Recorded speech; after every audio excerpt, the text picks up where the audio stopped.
Olá a todos, boa tarde. Bem-vindos ao quinto webinar RN21.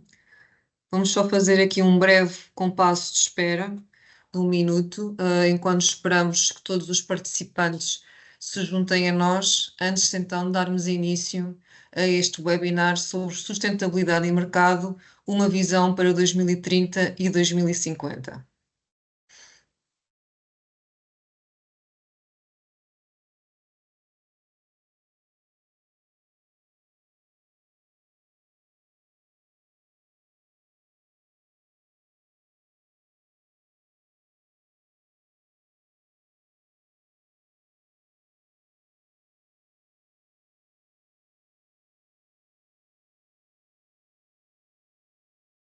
Bom, já temos algumas pessoas aqui conosco, agradecer a presença de todos. O meu nome é Joana Vieira, sou investigadora do Collab Forestwise, o Laboratório Colaborativo para a Gestão Integrada da Floresta e do Fogo, e em nome do Collab quero dar-vos as boas-vindas ao quinto webinar RN21. Portanto, estes webinars são organizados no âmbito do projeto integrado RN21, Inovação na Fileira da Resina Natural para o Reforço da Bioeconomia Nacional, que é um projeto e tem o objetivo de apresentar e divulgar a fileira da resina natural e também apresentar já algum dos resultados que vamos desenvolvendo no âmbito deste projeto integrado. Os webinars RN21 são gravados, portanto, podem assistir ou reassistir aos webinars anteriores no nosso canal de YouTube, que vos convido a visitar. Portanto, o formato destes webinars é um formato que nós tentamos que tenha alguma interatividade também com o público que está a assistir. Portanto, nós temos uma primeira parte onde temos as apresentações dos nossos oradores convidados, que é depois seguida de uma sessão de perguntas e respostas. Portanto, aqui em cima, nesta barra, tem um separador que diz PIR, né, perguntas e respostas, e o que eu sugiro é que vão colocando as perguntas por escrito ao longo da sessão, quando essas questões surgirem, para depois, no fim, respondermos então às vossas perguntas e terem esta possibilidade de interagir com os nossos convidados. Portanto, o nosso webinar de hoje tem como tema a sustentabilidade e mercado, uma visão para 2030 e 2050, e temos dois convidados. Portanto, temos a doutora Denise Domingos, que é uma colaboradora da Pinopine, que é uma empresa de integração vertical de resina natural, e temos o professor doutor Paulo Novo, do Instituto Politécnico de Leiria. Vou fazer agora uma breve apresentação de ambos os nossos convidados, antes então de lhes passar a palavra e de iniciarmos então o nosso webinar. A doutora Denise Domingos é formada em Química, ramo Bioquímica e Química Alimentar pela Universidade de Aveiro, é diretora de assuntos regulatórios da empresa Pinopine, onde, por exemplo, trabalha com a conformidade com o REACH. É também a presidente interina da ARPA, a Associação de Produtores Europeus de Resinas de Colofónia, resíduos hidrocarbónicas e de compostos derivados do pinheiro. O nosso segundo convidado é o professor Dr. Paulo Novo, que é docente do Departamento de Engenharia Mecânica da Escola Superior de Tecnologia e Gestão do Politécnico de Leiria e membro integrado do Centro de Desenvolvimento Rápido e Sustentável do Produto, também deste mesmo instituto. Os seus interesses de investigação são no domínio da caracterização e mecânica dos materiais, no seu estudo e processamento, em especial de polímeros e compósitos. Portanto, eu quero agradecer, antes de mais, aos nossos convidados por terem aceito este convite. Vamos começar pela doutora Denise Domingos, que depois então irá passar a palavra ao professor Paulo Novo. Portanto, convido-vos a assistir ao nosso webinar e até já. Denise. Muito obrigada, muito boa tarde a todos que estão presentes. Muito obrigada pelo convite. É um gosto e uma honra estar aqui a falar deste tema tão relevante para nós no setor florestal e das resinas, colofónia e derivados, e tão falado ultimamente, que é a sustentabilidade. Se calhar começaria por responder à pergunta: o que é sustentabilidade? É um conceito que não é novo, já tem vindo a ser falado desde 1987, com a publicação do relatório O Nosso Futuro Comum, pela Comissão Mundial sobre Ambiente e Desenvolvimento, liderada na altura por uma ex-primeira-ministra norueguesa, a convite das Nações Unidas. Então, nesse relatório, o chamado relatório Brundtland, a sustentabilidade está definida como a capacidade de satisfazer as nossas necessidades no presente, sem comprometer as capacidades das gerações futuras satisfazerem as suas próprias necessidades. E isto só é possível através do equilíbrio entre os três pilares fundamentais do desenvolvimento económico. O pilar do ambiente, que cuida do planeta, proteção ambiental, a dignidade humana, que é o pilar social, e o pilar financeiro, que tem em vista os resultados económicos e financeiros das empresas. Portanto, no contexto empresarial, por outras palavras, desenvolvimento sustentável é aquele que permite obter crescimento económico, portanto, resultados financeiros, sem esgotar os recursos naturais do planeta para o futuro, tendo em vista sempre a proteção do ambiente e promovendo também o bem-estar social da comunidade, dos funcionários, dos fornecedores e clientes.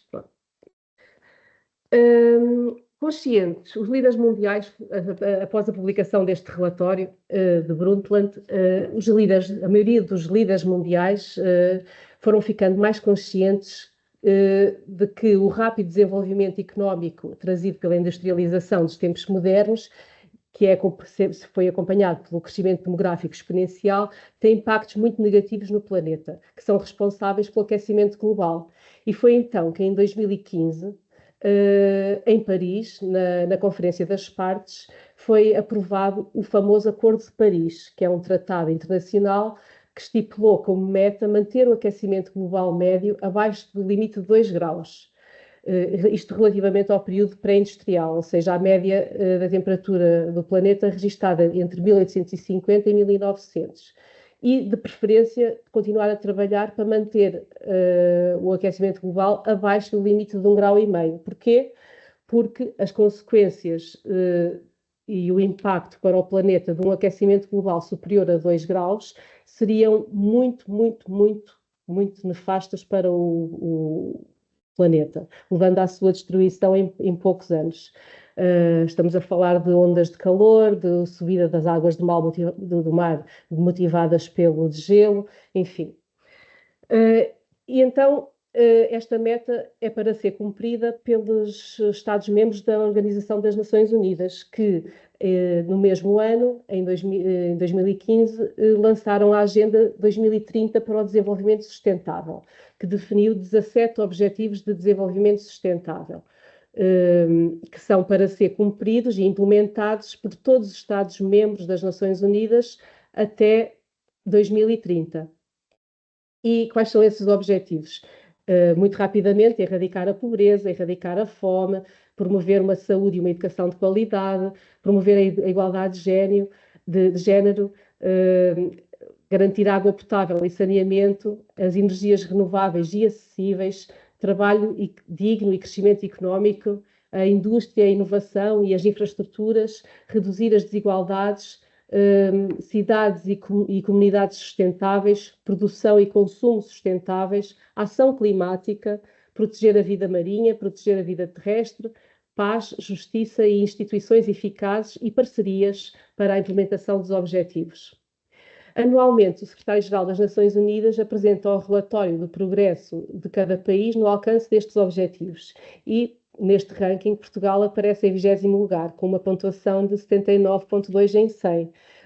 Recordo-me, por exemplo, que em 2021 Portugal fechou a última central termoelétrica do Pego, que produzia energia elétrica a partir da queima de carvão, como combustível fóssil. Portanto, uma medida que se enquadra muito bem na Agenda 2030.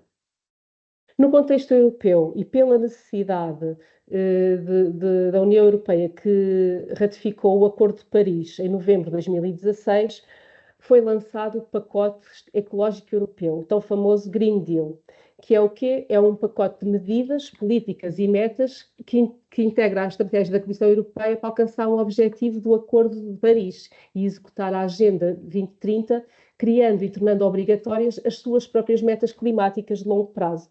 E estas metas são bastante ambiciosas e foram definidas em cima do pilar da ambição climática. E são o quê? A primeira é, até 2030, tem que haver uma redução de 55% das emissões de gases de efeito de estufa na União Europeia, comparado aos valores de 1990. E a segunda é, até 2050, a União Europeia pretende atingir a neutralidade climática. E o que é isto? É o balanço neutro entre as emissões de gases de efeito de estufa, que são a principal razão do aquecimento global.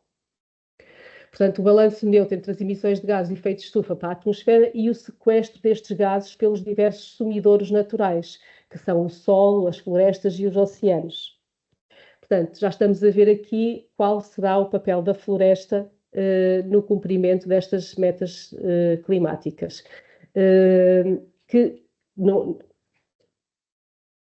O papel da floresta é importante, assim como é importante também as empresas fazerem a sua parte, porque as empresas, sendo as principais consumidoras de energia e corresponsáveis pela emissão de gases de efeito de estufa para a atmosfera, têm que começar a implementar medidas e métricas e a medir os seus impactos no meio ambiente. Daí que façam o cálculo da pegada carbónica e tracem roteiros para a redução dos impactos no ambiente.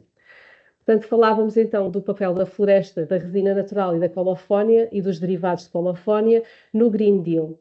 A floresta, no fundo, desempenha um papel importante que vai ter impacto em muitos dos 17 Objetivos de Desenvolvimento Sustentável. Mas eu aqui destaco principalmente dois, que é a proteção dos ecossistemas e o objetivo das metas climáticas.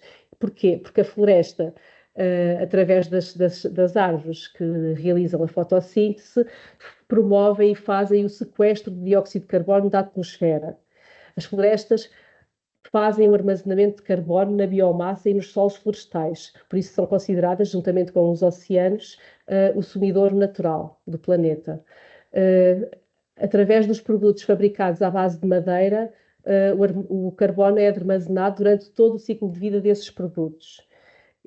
A gestão sustentável das florestas contribui para o aumento do emprego rural, para a redução do risco de incêndios florestais, logo para a preservação e da biodiversidade da fauna e flora existentes nas florestas.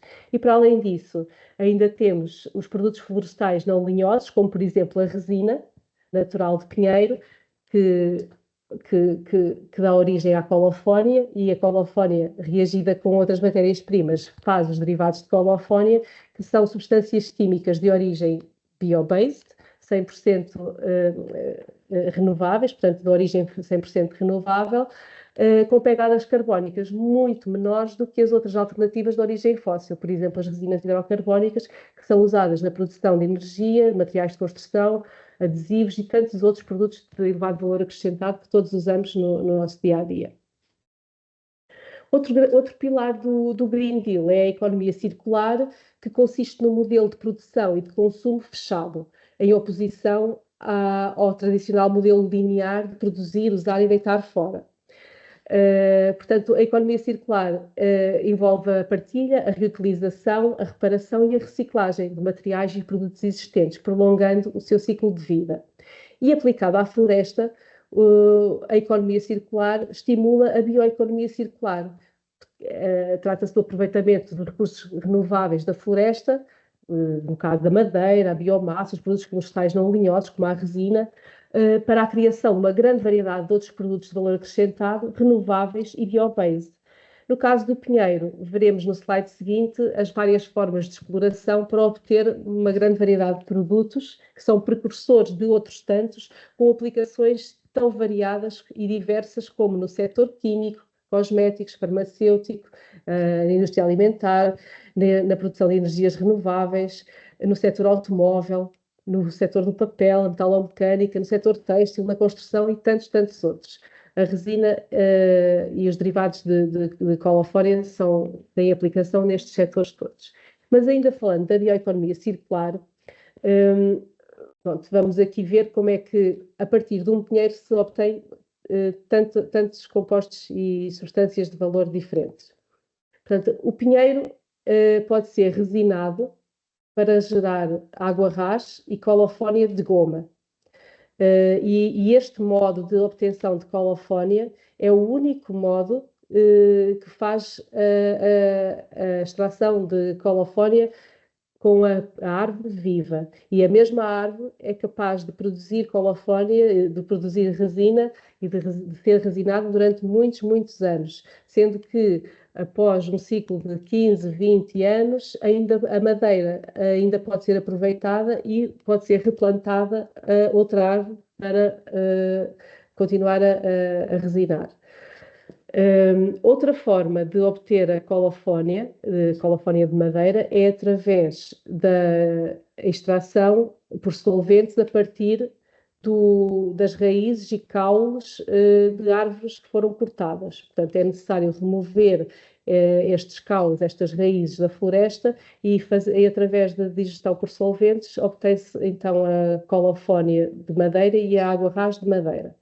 Depois ainda há um outro processo, que é o processo craft da indústria de fabrico da pasta do papel, que gera dois subprodutos, o crude tall oil e a água ras sulfatada. O crude tall oil, e eu aqui dou o exemplo do tall oil para ilustrar o conceito de bioeconomia circular, porque sendo um subproduto do processo de fabrico da pasta de papel, é um resíduo, portanto, é um resíduo que depois é aproveitado e é sujeito a uma destilação fracionada a várias temperaturas, onde gera outras substâncias que depois são aproveitadas para a produção de produtos de valor acrescentado. Estamos a falar dos tall oil heads, tall oil fatty acids, ácidos gordos de tall oil, o tall oil destilado, a colofónia de tall oil, que pode ser usada na maioria das aplicações em que é usada a colofónia de goma e a colofónia de madeira, e por fim, a temperaturas mais altas obtém-se também o tall oil pitch, que é muito valorizado para a produção de energia. Portanto, agora vamos focar no papel da floresta e da resina natural, de colofónia e dos derivados na estratégia de sustentabilidade das empresas.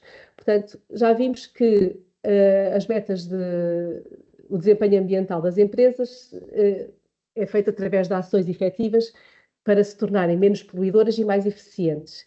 E o bom desempenho ambiental das empresas é crucial para que os objetivos de ambição climática estabelecidos a nível global e europeu sejam atingidos, porque são as empresas que têm que reduzir as emissões de gases de efeito de estufa e para isso precisam de medir. Portanto, é preciso medir parâmetros ambientais, como por exemplo a pegada carbónica, é uma das métricas de desempenho ambiental.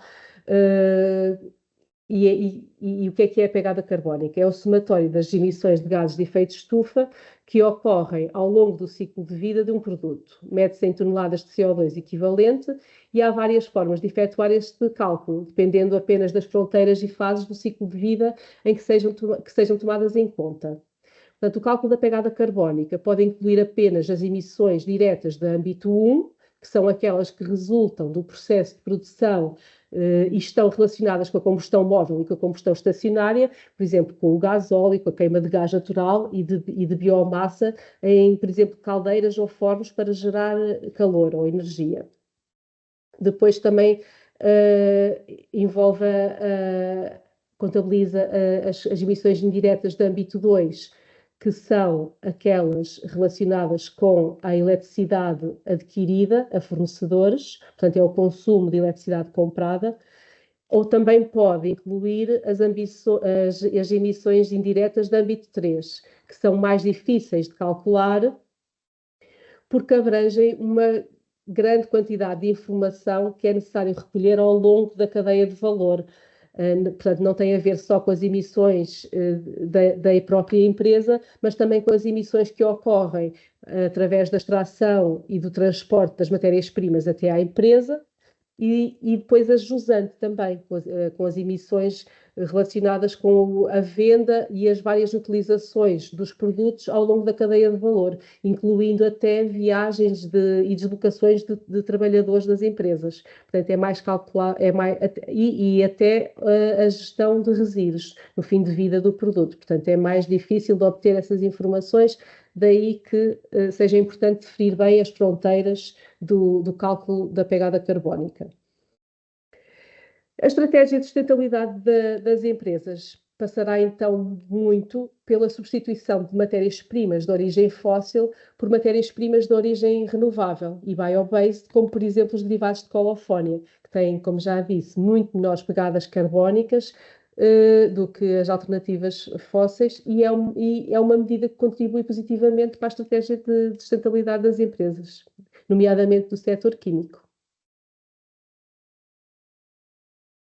No caso das empresas grandes e algumas PME, que estão abrangidas pela nova diretiva CSRD, que é relativa ao reporte de informações sobre sustentabilidade corporativa, passa a ser obrigatório, a partir de 2025, publicar num único relatório, o relatório de sustentabilidade, informação financeira e não financeira, incluindo o desempenho das empresas em matéria de sustentabilidade, com referência aos indicadores ambientais, como a pegada carbónica e outros igualmente relevantes nas outras áreas de ESG, Environmental, Social and Governance. As empresas abrangidas por esta diretiva são aquelas que cumprem 2 dos 3 critérios seguintes: mais de 250 trabalhadores, um volume de negócio superior a 40 milhões de euros ou um balanço superior a 20 milhões de euros. Portanto, pode ser uma PME, mas basta que cumpra 2 destes critérios para ser obrigada a reportar. Mas as PMEs que não estão abrangidas por esta diretiva, portanto, que não são obrigadas a publicar um relatório de sustentabilidade, por exemplo, como as indústrias de primeira e segunda transformação, aqui presentes, se calhar, apesar de não terem que fazer um relatório de sustentabilidade, acabam por ter de implementar a maior parte dos requisitos de informação desta diretiva, porque os seus clientes de maior dimensão, que estão abrangidos pela diretiva, lhes vão solicitar alguma da informação, portanto, logo é conveniente estar preparado e ter à mão essa informação para transmitir na cadeia de valor. Portanto, é a tal vantagem competitiva de fazer, mesmo que não seja obrigatório. Por exemplo, estou a falar da pegada carbónica, a análise do ciclo de vida e até determinados tipos de certificações, como a FSC, PEFC, Biobased, etc. Portanto, acaba por ser, não é obrigatório, mas os clientes começam a pedir e depois é sempre bom estar preparado e ter. Portanto, para ajudar as empresas no reporte, a Comissão Europeia publicou um conjunto de 12 normas, as ESRS, European Sustainability Reporting Standards, que visam harmonizar a forma como toda a informação deve ser comunicada no relatório de sustentabilidade. Portanto, há 2 normas genéricas, há 5 no âmbito ambiental, 4 no âmbito social e 1 no âmbito de governance. Para calcular a pegada carbónica ao longo do ciclo de vida dos seus produtos, os clientes abrangidos pela CSRD precisam da informação a montante sobre as matérias-primas que usam no fabrico dos seus produtos e é aí que convém os grandes e os pequenos estarem preparados e terem essa informação. Portanto, já disse, volto a repetir, que comparativamente às resinas hidrocarbónicas de origem fóssil, as resinas derivadas de colofónia, sendo de fonte renovável, têm uma pegada carbónica muito inferior às primeiras. Portanto, tendo em conta o elevado potencial de substituição entre os 2 tipos de resinas, na maior parte das aplicações, é expectável que no futuro haja uma tendência crescente de procurar substituir as resinas hidrocarbónicas por resinas derivadas de colofónia, para tentar obter produtos com pegadas carbónicas mais baixas. Portanto, penso que esta será uma medida que muitas empresas irão tentar. Portanto, agora vou falar um bocadinho do panorama regulatório e não só, dos desafios para o setor florestal. Portanto, desculpem. Começando por falar no REACH, pronto, que o REACH começou em 2008, O último prazo de registro acabou em 2018, mas o REACH ainda não acabou. Continua a haver avaliação de substâncias por parte da ECA, avaliação de dossiês de registro, da informação lá contida, a atualização das substâncias de elevada preocupação, a atualização da lista de restrições, a autorização, a avaliação de substâncias. Portanto, a qualquer altura pode haver surpresas nesse sentido.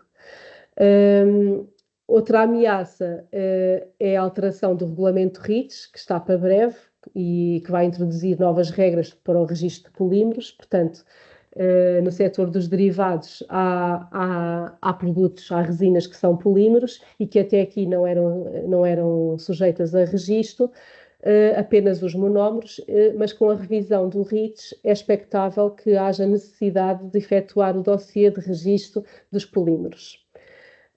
O regulamento antidesflorestação, que é uma das medidas incluídas no pacote 55, ou já devem ter ouvido falar, no Fit for 55, que é uma forma que a União Europeia arranjou para tornar juridicamente vinculativas o cumprimento das metas climáticas. Portanto, a União Europeia publicou um conjunto de leis, de legislação, para obrigar e ajudar na trajetória de redução das emissões.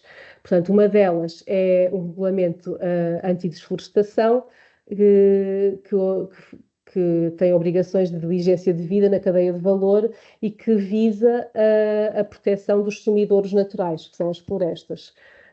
Portanto, outra ameaça é o preço da energia e do gás natural e da eletricidade para o setor. A nível das oportunidades, temos a ESG, a diretiva CSRD, é trabalhosa e onerosa, mas irá dar frutos, porque reportar e ter a noção do nosso desempenho ambiental dá trabalho, mas irá valer a pena. A certificação FSC, PEFC, ISCC Plus e Biobased tem tudo a ver com os produtos derivados da floresta. Portanto, outra oportunidade dos nossos produtos é a pegada carbónica baixa, da colofónia e dos derivados, que poderá atrair novos desenvolvimentos e abrir caminho a outros mercados e aplicações. O crescimento exponencial das vendas online é outra oportunidade que impulsionou aqui o setor do packaging e dos adesivos hot melt, o que acaba também por ser bom para os derivados de colofónia usados nessa aplicação. Depois, falo aqui de uma diretiva, que é a alteração da Diretiva das Energias Renováveis, que é simultaneamente uma ameaça e uma oportunidade. Portanto, é uma oportunidade porque no anexo 9, esta diretiva lista o tall oil como matéria-prima elegível para a produção de biogás e para o transporte de biocombustíveis avançados. A curto prazo, isso poderá ser uma vantagem para a colofónia de goma, por exemplo, porque se houver uma escassez de tall oil, da disponibilidade de tall oil no mercado, é expectável que haja uma maior procura por colofónia de goma e por derivados de colofónia de goma. No entanto, a longo prazo, isso poderá ser uma ameaça, porque sabemos que com a colofónia de goma disponível atualmente, com os recursos atuais, não é suficiente para suprir a demanda por colofónia de tall oil, porque temos observado também o decréscimo na produção de colofónia de goma por parte da China, devido também ao aumento dos custos de trabalhadores e assim. Portanto, é uma ameaça e uma oportunidade ao mesmo tempo. Falando agora do mercado para 2030 para 2050, como estava a dizer agora mesmo, os dados de 2022 lançam a China como responsável por 50% da produção global de colofónia de goma, seguida pelo Brasil e pela Indonésia. O mercado europeu de colofónia de goma e colofónia de tall oil está estimado em 320 mil toneladas em 2022. 46% dessa colofónia é utilizada em adesivos e em tintas de marcação de estrada. 28% dessa colofónia é utilizada para tintas, 8% para o dimensionamento do papel, 8% para borracha e 10% para outras utilizações. As resinas hidrocarbónicas derivadas do petróleo irão sempre condicionar a procura por derivados de colofónia enquanto se mantiverem a um preço competitivo. No entanto, a tendência global para a procura de soluções mais sustentáveis que ajudem a reduzir as emissões de gases de efeito de estufa para a atmosfera apontam para um futuro risonho no que toca às perspectivas de mercado para 2030 e 2050 para o setor da resina natural, colofónia e derivados, tendo em conta as metas climáticas definidas, quer na Europa, quer a nível global. Portanto, a procura de colofónia de tall oil para a produção de biocombustíveis poderá reduzir a disponibilidade desta para a produção de derivados e a sua consequente substituição por colofónia de goma nessas aplicações. Portanto, e há que divulgar também as propriedades únicas da colofónia e descobrir potenciais interessados em testar este material em novas aplicações, que tradicionalmente usam outras matérias de origem fóssil. Portanto, agora passando um bocado para a gestão florestal sustentável, há aqui um aspecto que eu gostava de falar. Portanto, aproximadamente a resina de pinheiro é composta por 70% de colofónia, 17% de água ras e os 13% de resíduos florestais, incluindo água. Portanto, a gestão florestal sustentável deverá ser o ponto de partida da bioeconomia circular dos produtos florestais, nomeadamente da resina. Nunca como hoje fez tanto sentido repensar os processos para os tornar mais eficientes, menos poluentes e mais sustentáveis.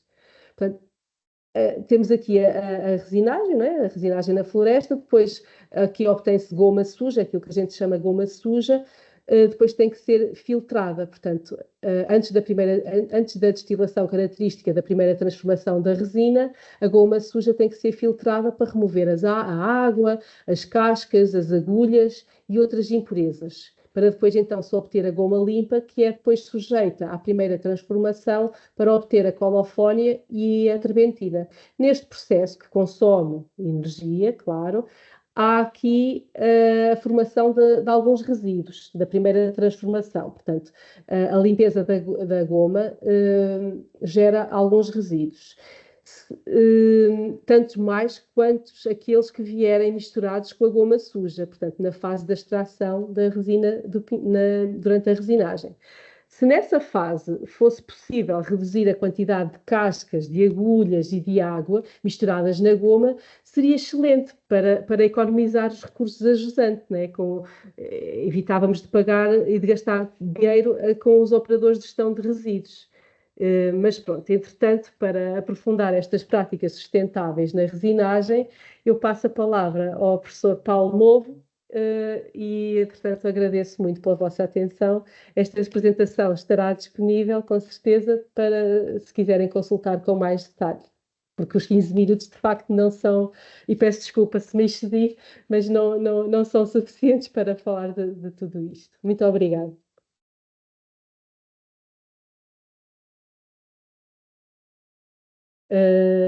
Paulo, passava-lhe agora a palavra. Obrigado, Denise, pela sua apresentação. Foi bastante interessante e realmente cobriu aqui uma série de assuntos sobre a sustentabilidade e mesmo a legislação e o potencial da resina e da floresta para alcançarmos as metas de sustentabilidade. Passava agora ao Paulo, que se calhar irá falar-nos de alguns exemplos já que estamos a aplicar aqui no projeto integrado RN 21.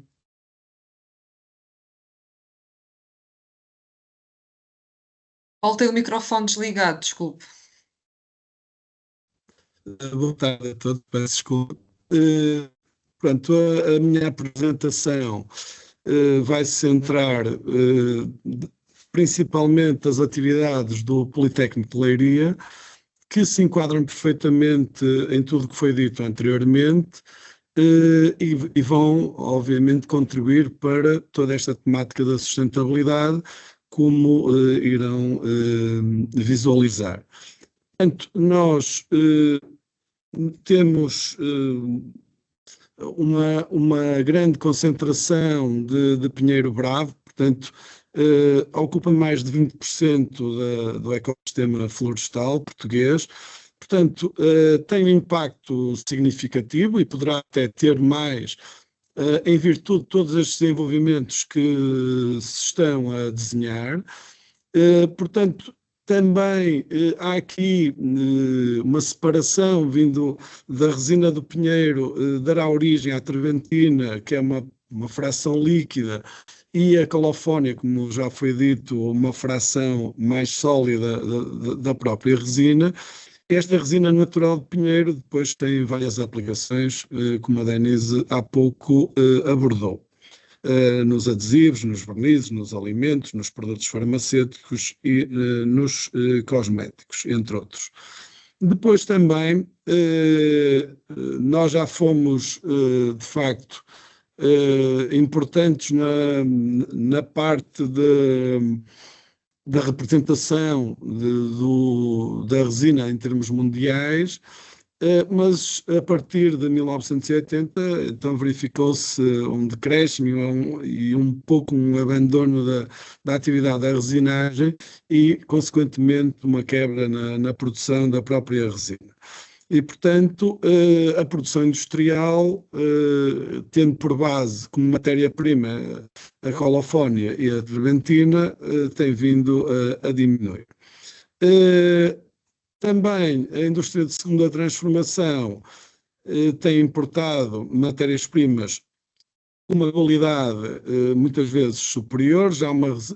Já há países que já conseguem, portanto, recolher resina mais limpa, portanto, de maior qualidade, e há alguma importação nesse sentido por parte da indústria que quer, obviamente, e como a Denise há pouco falou, resina de maior qualidade e que vai diminuir, obviamente, todas as operações industriais de limpeza da própria resina, com custos menores. Um dos principais problemas dos métodos de recolha que estão implementados em Portugal é, sobretudo, a contaminação da resina por detritos florestais e outros, e também observa-se a evaporação dos componentes voláteis, sobretudo a treventina, que vai ter aqui, para além de ser uma perda em termos portanto, da quantidade e da resina que depois vai para a indústria, portanto, fica muitas vezes a quantidade que fica treventina é residual, fica só colofónia, mas para o resineiro, de facto, há uma perda aqui de valor. E nós portanto, estes estudos que nós estamos a desenvolver com os parceiros, pretendemos, portanto, contribuir para que isto não suceda.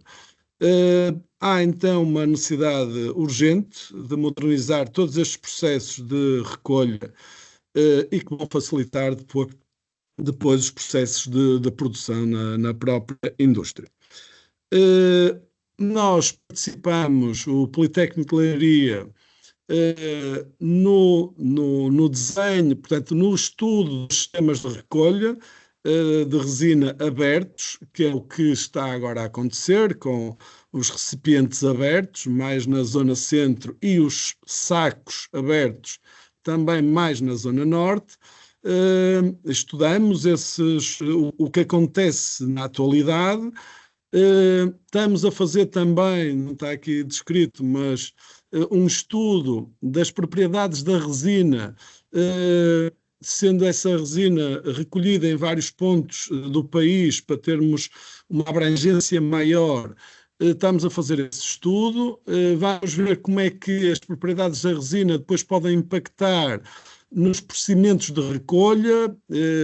Será que vamos ter um recipiente ou um saco que vai durar um ano, vamos modificar ao fim de meio ano.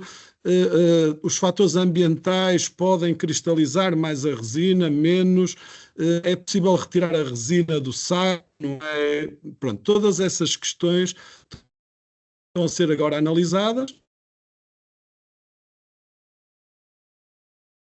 Que se pretende transformar os recipientes abertos em fechados, portanto, o futuro, e até por benchmarking dos países que também europeus, que estão também fortemente empenhados nesta transformação, todo o caminho é para os sacos ou os recipientes fechados. Também neste estudo estamos a analisar as patentes existentes, porque nós estamos a conceber, a desenvolver um protótipo. Neste caso, vai ser um saco fechado, porque aqui os parceiros, nós elaboramos uma matriz de custo-benefício e entre o recipiente, o pote fechado e o saco fechado, os benefícios e os custos relativos a cada uma destas duas opções, nós decidimos estudar com mais profundidade o saco fechado.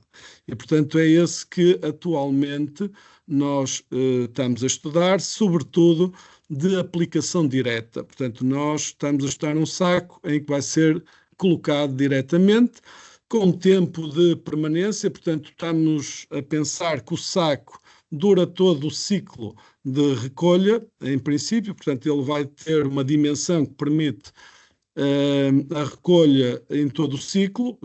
Obviamente, pode haver casos excepcionais com condições ambientais também excepcionais que possa, no fundo, induzir a que se troque o saco no meio do percurso ou no meio do ciclo. Mas, obviamente, estamos a concebê-lo mais para que dure um ciclo. Ora bem, eu não posso aqui, por questões de confidencialidade, mostrar o saco que nós estamos a desenvolver com os parceiros. Futuramente poderei o fazer se for convidado também para tal. Nós temos aqui no Ipelaria estamos em várias medidas e em vários projetos e que alguns não podemos, nesta fase, ainda mostrá-los, mas poderemos falar um pouco sobre eles. Também não chega a ter só um saco fechado. Temos que, depois de vazarmos a resina e a terbentina para o recipiente, nós também estamos a estudar as vantagens e desvantagens dessa recolha e esse vazamento de saco ser no próprio pinhal ou na própria indústria. Há aqui uma orientação mais para os sacos, no fundo, serem vertidos e vazados no próprio pinhal, e depois estes sacos serão enviados pelo resineiro para, mas pronto, isto ainda está, obviamente, tudo em estudo. Poderá depois enviar para uma entidade, poderá ser a indústria ou outra, que irá tratar da sua limpeza. Qual é o objetivo? É que estes sacos que estão contaminados depois com resina, e a ideia é durar apenas uma época, eles depois têm que ser tratados com o objetivo de serem reciclados posteriormente. Portanto, o material vai ser um termoplástico, um plástico, tanto do bocal como do próprio saco, e ele depois pretende-se que seja limpo, lavado e depois enviado para a reciclagem. Paulo, desculpe só interrompê-lo. Paulo, desculpe.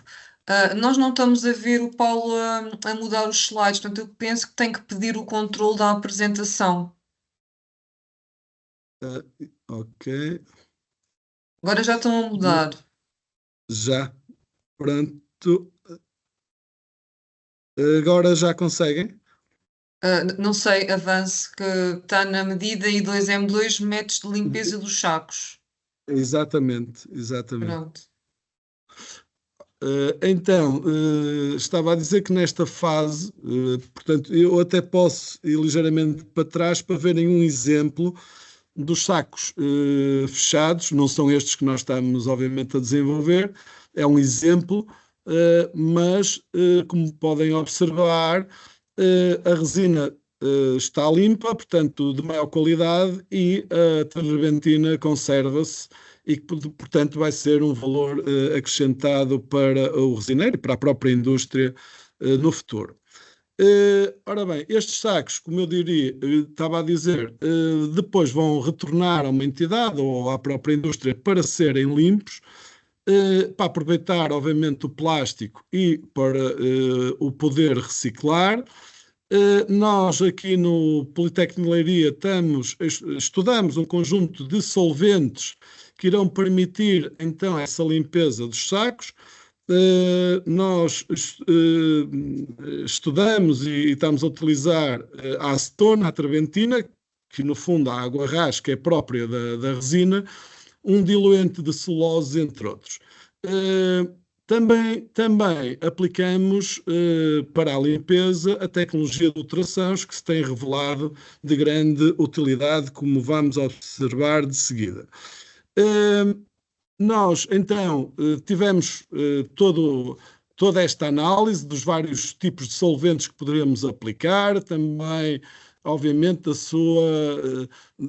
ao aplicar determinados solventes, isso iria ter consequências até da própria agressividade que eles poderão ter e em termos ambientais, quais seriam os efeitos de sustentabilidade e até na própria sustentabilidade de usar determinados solventes, mas estivemos sempre focados que a melhor solução seria a própria terbentina, porque usávamos um subproduto da própria resina.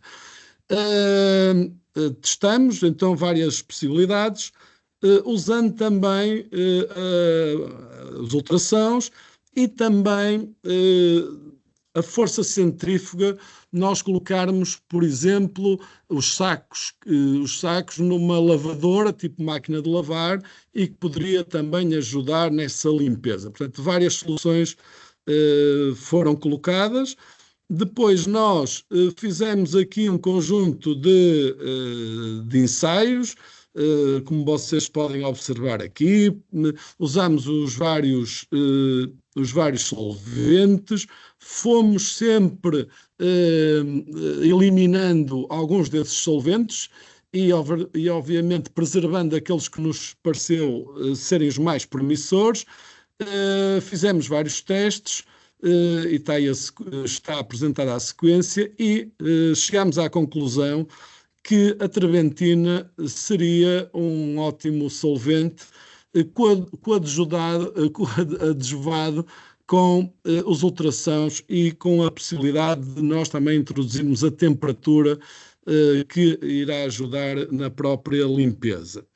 Portanto, bem, nós tínhamos que colocar os solventes, colocar os ultrassons, colocar talvez algum sistema centrífugo para isso e temos que ter algum modo de medir se a resina sai ou não sai, ou deixa de aderir ao saco e, portanto, torna o plástico então mais fácil de lavar, de limpar.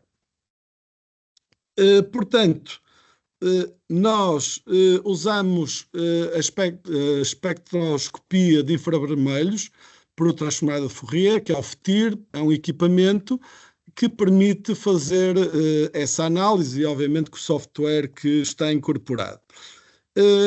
Também, depois de fazermos esses ensaios, sobretudo, nós fomos fazendo, usando os próprios solventes e com foco na terbentina, fomos analisando que ao fim de X tempo eles estavam cada vez mais limpos.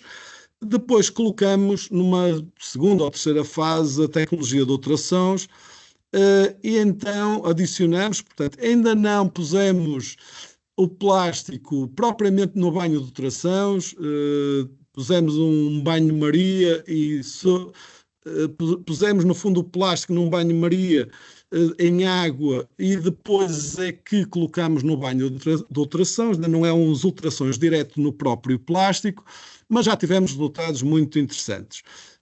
Nós, com uma potência baixa de ultrassons a 180 watts, durante 30 minutos, mostrou que os sacos ficam verdadeiramente limpos. Depois diminuímos a potência para 36 watts durante 30 minutos e perdemos algum efeito da limpeza. Mas a 36 watts e a 60 minutos retomamos então a limpeza. Portanto, há aqui um efeito dos ultrassons e do tempo. Obviamente, mais potência de ultrassons diminui o tempo de limpeza e tudo isto feito à temperatura ambiente, o que faz com que no futuro possamos usar a temperatura ainda para diminuir este tempo de limpeza, o que para a indústria poderá ser bastante interessante.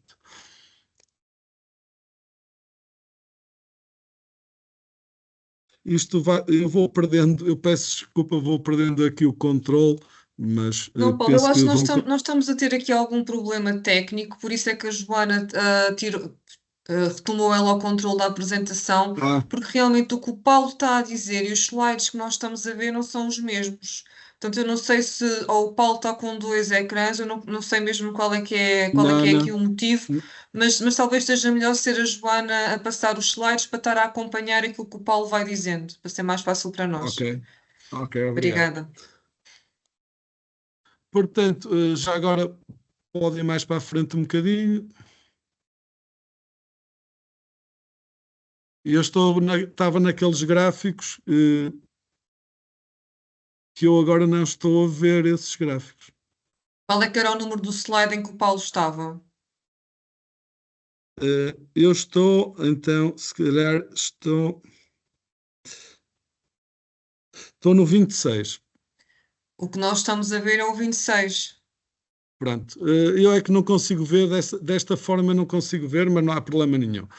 Portanto, o que é que se pode ver aqui nestes resultados deste aparelho do FETIR? Nós temos em cima, temos o espectro dos grupos funcionais relativamente à resina e temos em baixo o espectro relativamente ao plástico que usamos no saco fechado.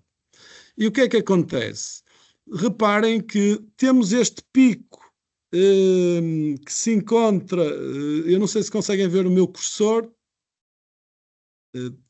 há aqui um pico que aparece na colofónia e não aparece no plástico. O que é que acontece? Se eu usar 180 watts a 30 minutos, este pico de resina desaparece, o que é sinal que o plástico está limpo. Se eu colocar 36 watts e 60 minutos, também este pico praticamente desaparece. Mas se eu colocar 36 watts e 30 minutos, portanto menos tempo, ainda há uma ligeira contaminação da resina no saco. Portanto, nós arranjamos aqui uma forma de medir a eficácia da limpeza usando a terpentina como solvente. Ainda estamos a estudar, portanto, todo este processo de limpeza. Vamos aumentar a potência da tecnologia de ultrassons, vamos também colocar a temperatura como uma possibilidade de reduzir o tempo de limpeza, mas estamos muito otimistas quanto à limpeza dos sacos, o que poderá ser muito interessante em termos de sustentabilidade e dar um destino aos sacos depois de utilizados estes sacos fechados, que são os sacos, penso eu, que são os sacos do futuro para a recolha da resina. Se pudessem passar. Portanto, nós também, para além, já falei nos sacos fechados, na concepção e no desenvolvimento destes sacos fechados, agora também estamos, juntamente com a NARS também e com a Dreamplage, nós trabalhamos em conjunto nestes desenvolvimentos. estamos a trabalhar num equipamento mecanizado para a limpeza dos sacos. O que é que acontece? Estudamos estes procedimentos de limpeza, agora estamos a projetar um equipamento mecanizado, portanto industrial, que faça todo este processo de limpeza. Portanto, estamos a conversar como é que chegam os sacos fechados, que têm um bocal, não é? O bocal onde vai ser colocado na árvore, chega ao saco já vazio, porque em princípio ele vai ser esvaziado no próprio pinhal pelos resineiros, e então vai para uma máquina, e essa máquina tem que processar e fazer toda a limpeza. Portanto, é por isso que nós estamos a estudar todo este procedimento pronto, aqui em laboratório e tudo isso. Mas também nesta máquina vários desafios se colocam, como é que se cortarmos o saco, como é que cortamos o saco, como é que comprimimos o saco para extrair o máximo de resina ainda que o saco possa ter, qual é o tipo de solvente, qual é a tecnologia que vamos usar para o banho, ultrassons, temperatura, se agitamos ou não agitamos o banho, e também se usamos uma limpeza final, uma lavagem final com um sistema centrífugo ou outro. Também questões de isolamento da própria máquina para não perdermos temperatura ou devido à volatilidade da terpentina, e também as recuperações do próprio banho, porque o banho vai ficando contaminado, e como é que o recuperamos e como é que o tratamos. Portanto, tudo isto tem o objetivo de dar um destino para a reciclagem destes sacos, do plástico que resulta desta limpeza que nós estamos a estudar. Também, eu tenho aqui já algum trabalho que nós estamos a fazer na medida I2M1, mas eu não pus um slide, até porque isto também tem um caráter de confidencialidade nesta fase. Aqui o IPL também, com a Resipinos e com uma empresa, estamos a desenvolver a cabeça, também é uma novidade, estamos a desenvolver uma cabeça de corte mecanizada, de descarrasque, portanto, essa cabeça está a ser desenvolvida. Eu penso que vai facilitar muito o trabalho do resineiro, vai também reduzir muito os tempos de operação, portanto, trata-se de um corte da casca mecanizado e tem uma precisão de corte bastante acentuada. Portanto, tudo isto, reparem, o sistema de recolha, o sistema de limpeza e a máquina para que abra, no fundo, a furação para depois eu colocar o saco diretamente para a recolha, tudo isto está a ser desenvolvido pelo IP Leiria e pelo CDRSP e pelos vários parceiros com enfoque na NARES e na Dreamplash. E obviamente com a contribuição da Resipinos e também da OTAD e da doutora Emília, obviamente. Aqui na medida I2M1, também há desafios muito interessantes. Nós estamos a trabalhar em aplicações que usam a colofónia para embalagens que vão, no fundo, conter carne. Pronto, este é o nosso end user, mas poderá depois se aplicar a outros bens alimentícios. Portanto, e qual é a ideia? É nós termos uma embalagem ou uma película que esteja dentro da embalagem e que esta película, esta embalagem tenha uma ação antioxidante, que liberte uma substância antioxidante e que preserve num tempo mais dilatado, portanto, os alimentos que lá contém. Portanto, este consórcio, no fundo, aqui o Politec Leiria está a desenvolver um filme através de um processo de extrusão. Este processo de extrusão, daí sai um filme termoplástico e agora o que nós temos que fazer é incorporar nesse filme termoplástico, aqui temos diversas técnicas de incorporação de cápsulas. As cápsulas são em colofónia e que vão incorporar o dito antioxidante. Portanto, estas são micropartículas, portanto, com um tamanho muito reduzido e aqui, no fundo, o grande desafio é como é que nós vamos conseguir, num filme termoplástico, depositar estas cápsulas de calofónia que tenham o antioxidante, como é que as vamos colocar à superfície, como é que as vamos distribuir, de forma a maximizar o efeito que este antioxidante possa ter.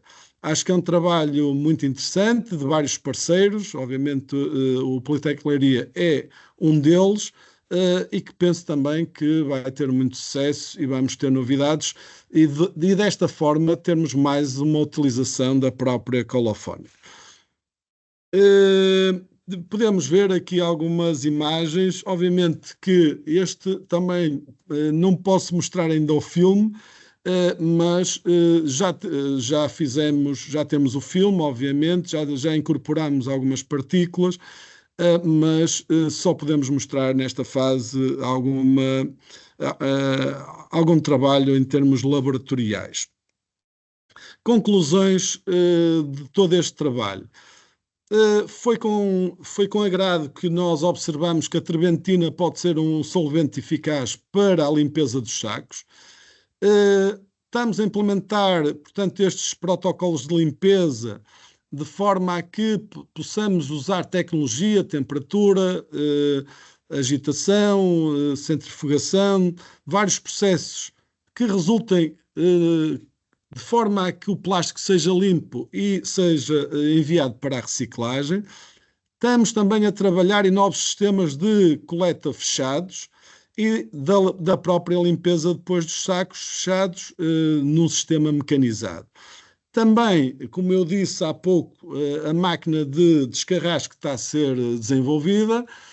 Acho que também para breve vamos ter novidades sobre esta máquina. Vão ver que vai ajudar de facto os resineiros no seu trabalho diário. Portanto, tudo isto vai permitir de facto que o trabalho da resinagem, para além de ser mais facilitado, permita maior eficiência, permita atrair resineiros para a floresta e, como nós todos sabemos, também que a floresta também só se preserva se tirarmos rendimento dela, se criarmos valor na própria floresta. E todas estas atividades que nestas medidas se estão a executar vão nesse caminho. Portanto, tornar a floresta mais sustentável para estes anos que vêm, portanto, ter um futuro promissor para estes anos 30 e 50, espero que mais, estando tecnologicamente avançados neste setor. Portanto, este setor é um setor cuja tecnologia não apareceu em força durante todos estes anos e acho que se está a dar agora um salto significativo para todo este setor da resinagem e pronto, e também estamos a participar nesta aplicação da calofónia que também nos agrada imenso. Obrigado por me estarem a ouvir. E também peço desculpa por estes incidentes dos slides, mas às vezes acontece nas apresentações em direto. Obrigado. Obrigada, Paulo. Nós é que agradecemos esta apresentação tão enriquecedora, em que deu aqui estes exemplos do que está a ser feito para modernizar a resinagem, que realmente é uma atividade com bastante tradição em Portugal e percebemos que tem tido muito pouca evolução desde há 50 anos, quando realmente éramos os maiores produtores, ou os terceiros maiores produtores mundiais de resina natural e que até ao dia de hoje esta atividade florestal tenha tido tão pouca evolução e esperamos, obviamente, que estes novos desenvolvimentos que são a ser feitos no âmbito do RN21 venham melhorar a qualidade de vida do resineiro, facilitando o seu trabalho e tornando assim esta atividade mais atrativa para os jovens e para as pessoas em geral. Bom, agradeço novamente também à Denise a sua disponibilidade e a sua apresentação também bastante interessante sobre toda esta componente da sustentabilidade, das metas, das exigências da legislação que ela também nos explicou, e abria agora então espaço a questões, portanto eu sugiro a quem nos está a ouvir para nos deixar algumas questões ali no separador PIR, deixarem então as vossas questões por escrito. E enquanto nós não temos aqui nenhuma questão, eu aproveitava talvez para perguntar aqui algumas coisas ao Paulo, visto que foi aqui a última apresentação e ainda está mais presente. Perguntava-lhe talvez, tanto a Denise focou-se mais nas aplicações da colofónia, aqui o Paulo também falou mais nas aplicações da colofónia. Eu queria perguntar se nos podem dar assim talvez algum exemplo também das aplicações que a terbentina possa ter, visto que é o outro produto da resina natural e que foi aqui também muito bem falada da utilização dela para a limpeza dos sacos, mas é um produto também com alguma nobreza e que certamente terá outras aplicações, mesmo na indústria, e perguntar se há algum exemplo que possam dar desta utilização da terbentina. Eu se calhar passava para a Denise, se calhar Pois, é mais da desse indústria, ponto, não é? Tem mais mais da conhecimento. indústria, Sim. tem mais conhecimento. Com certeza. Pronto, dentro daquilo que sei, a água rás é muito valorizada, sim, no setor da detergência, no setor da perfumaria, porque a constituição química da água rás são terpenos, e os terpenos podem ser extraídos para originar depois também as resinas politerpénicas, as resinas terpénicas que também são utilizadas em muitos setores, muitas vezes até substituem também as resinas derivadas de colofónia em algumas aplicações. Portanto, a terbentina é precursor de terpenos que são precursores de polímeros. Portanto, as resinas terpénicas são polímeros que também têm muitas aplicações no setor químico. Mas, essencialmente, as aplicações mais conhecidas da terbentina são como solvente, como fragrância, portanto, precursor de compostos muito valorizados na perfumaria, no setor farmacêutico. Pronto, tradicionalmente são assim estas. Eu só queria acrescentar, eu penso também referir isso, que esse sistema de recolha fechado vai, de facto, preservar, portanto, a terbentina, vamos conseguir, de facto, ter maior quantidade de terbentina, e depois toda a parte de processamento industrial vai ser muito mais facilitada, ao nível operacional, isso vai reduzir custos com bastante significado. Portanto, há um aumento do valor significativo para a resinagem, não é? Porque havia um dos subprodutos da resina era praticamente perdido e agora vai ser conservado com todas estas utilizações que a Denise aqui falou. E, portanto, vamos ter aqui uma importante valorização do produto, não é? Obrigada, Paulo. Temos aqui uma questão do Rogério. Rogério, por favor. Eu não sei se o Rogério tem autorização para ligar o microfone e a câmara, talvez enviar a pergunta por escrito.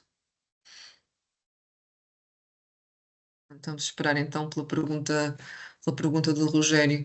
Mas sim, como o Paulo referiu, e bem, realmente estes novos métodos de resinagem em que vão permitir obter uma resina de melhor qualidade, isso vai sem dúvida ser uma vantagem e criar aqui talvez até novos mercados para a terpentina, aqueles que a Denise tão bem referiu, não é? Não só estas aplicações mais tradicionais na perfumaria e nas fragrâncias, mas também potencialmente mesmo no desenvolvimento de novos polímeros, o caminho que já está a ser feito com a utilização da colofone e os exemplos também que o Paulo nos deu nos desenvolvimentos feitos pelo IP Leiria.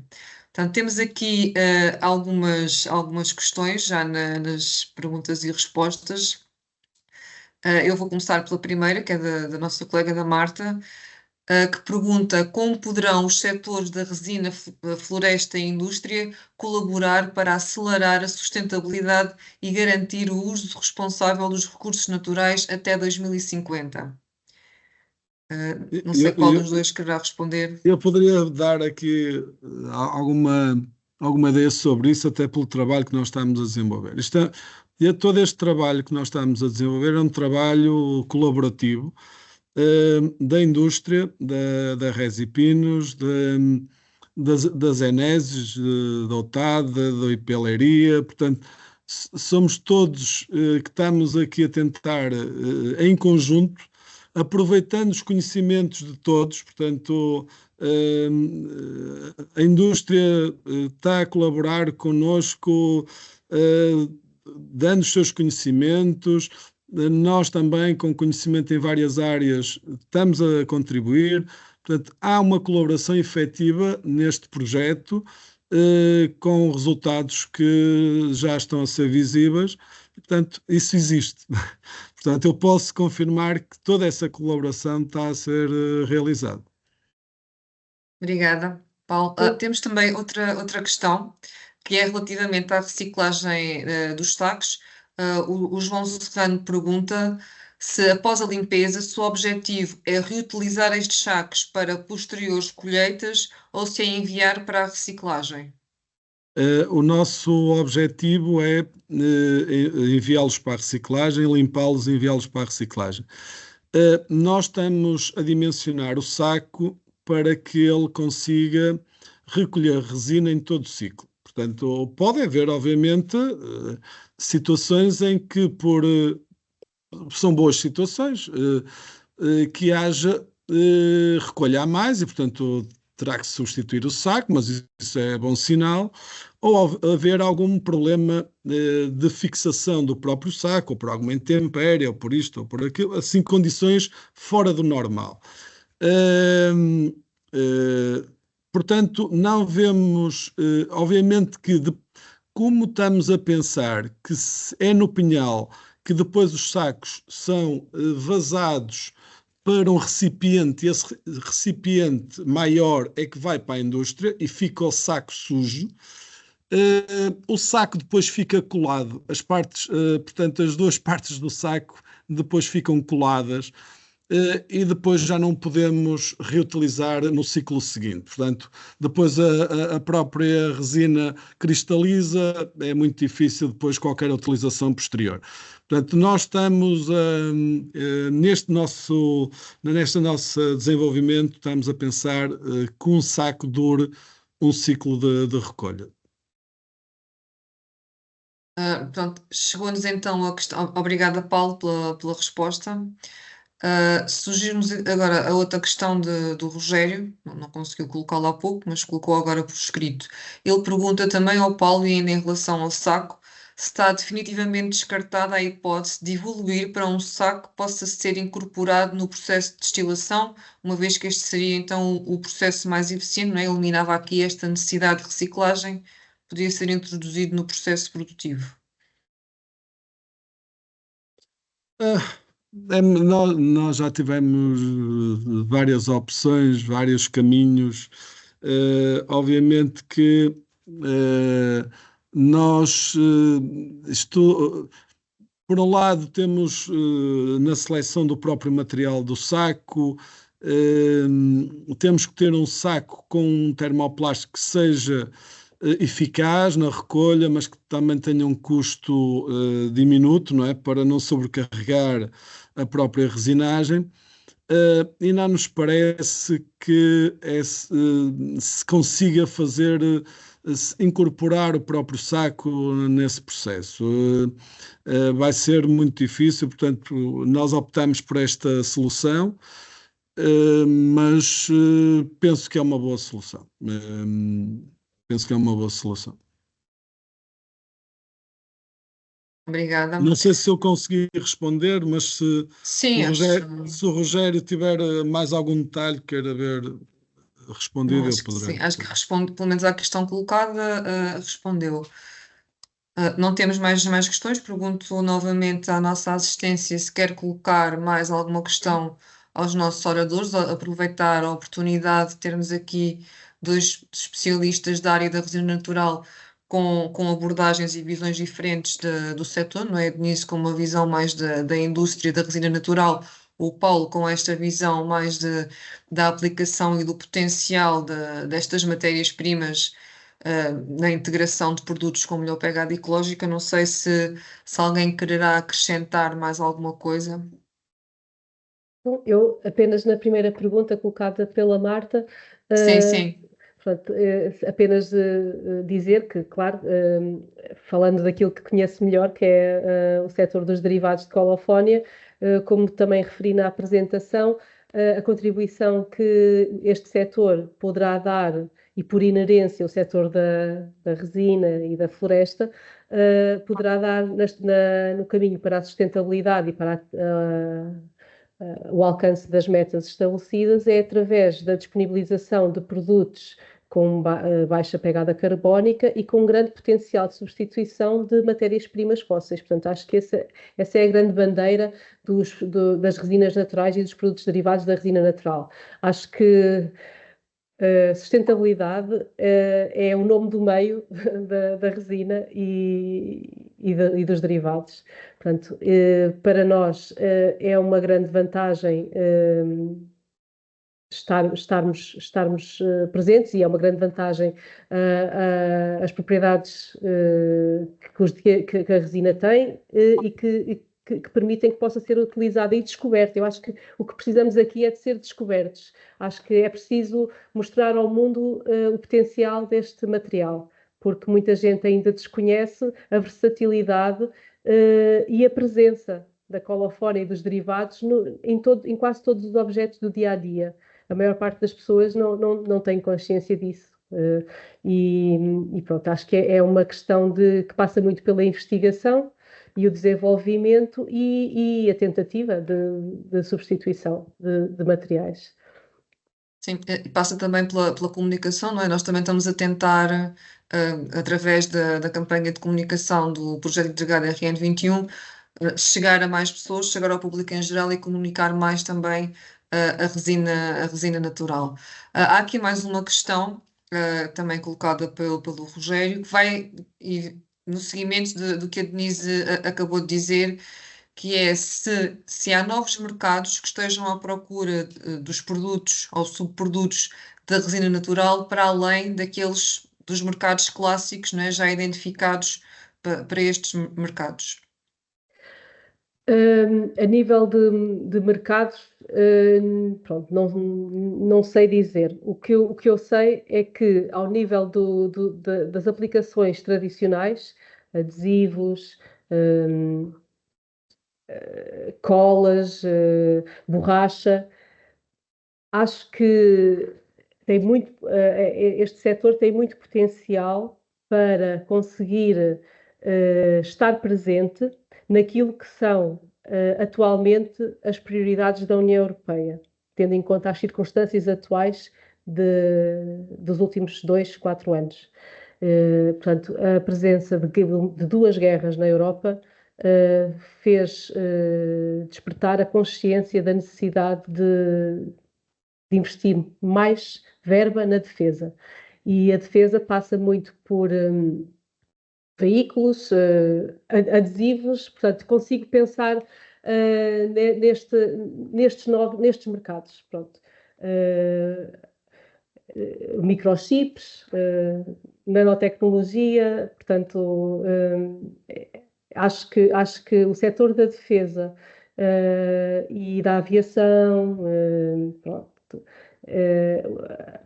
as energias renováveis, Pronto, penso que são mercados por redescobrir ou por repensar e que podem ser oportunidades para o setor. Obrigada, Denise. Eu não sei se o Paulo quer acrescentar alguma coisa. Eu penso que a Denise respondeu, não vale a pena. Pronto. Como não temos mais perguntas, tá? Quero agradecer mais uma vez a disponibilidade dos nossos oradores. Foram duas apresentações complementares e bastante interessantes a primeira sobre a sustentabilidade e como é que a resina natural e a floresta podem ajudar ao cumprimento das metas de sustentabilidade para 2030 e 2050, e esta segunda conversa com o Paulo, onde já foram dados exemplos específicos de aplicações que estamos a dar, novas aplicações que estamos a dar à resina natural e aos seus derivados.